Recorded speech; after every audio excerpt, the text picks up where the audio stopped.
Voice கொடுத்த மாதிரி உண்மையாத குறை கதாவும் சொல்லு. அதுக்கு உட்காரவும் இல்ல, எண்டுல உட்காந்து. முதல்ல இந்த விஷயத்த அம்மாட்ட போய் சொல்லணும். அம்மா ஏன் ஆயோ ஒத்த ரோசா பிள்ளைய ரொம்ப அற்புதமா வளர்த்து. போடுமா போடுமா, நல்லா ஆடுமா. இங்க வந்து மாமனை பார்த்து அனுபவம்.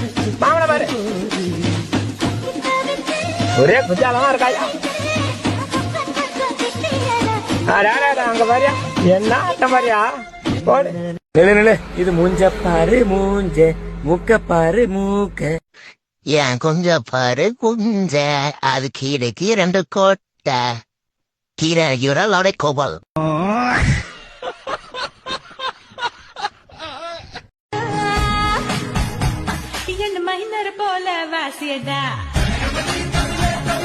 இப்படி சோறு திங்கிறக்கு எவ்வளவு மானம் கட்டு போய் தெரிய வேண்டியிருக்கு தெரியுமா?